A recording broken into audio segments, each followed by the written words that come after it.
Here's the dirty secret: the most dangerous censorship isn't government mandated, it's self inflicted.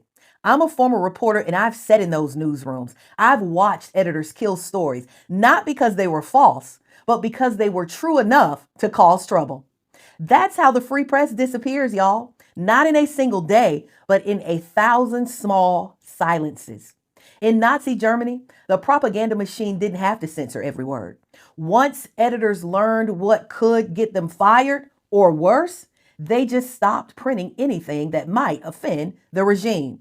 That's self censorship, and it's one of the final steps before state controlled media. Nazi Joseph Goebbels called it voluntary alignment. The German press called it responsible reporting. Sound familiar? Look around. Today, reporters aren't being jailed, they're being fired, blackballed, or silenced by corporate fear right here in America. Networks avoid calling Trump a fascist, not because it's inaccurate, but because it's bad for ratings.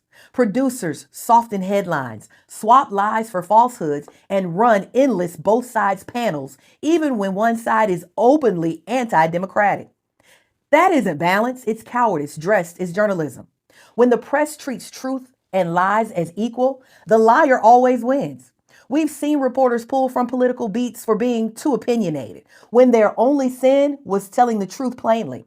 We've seen editors spike stories that make advertisers nervous or that risk losing access to powerful people. That's not freedom, y'all. That's fear. And fear is what turns watchdogs into lapdogs.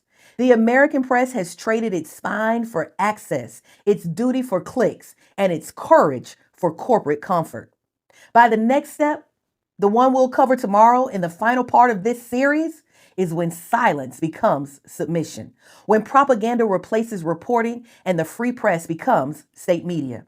That's how democracy dies, not in darkness, but under studio lights. Hope to see you guys back here tomorrow. 92% girl power redefined.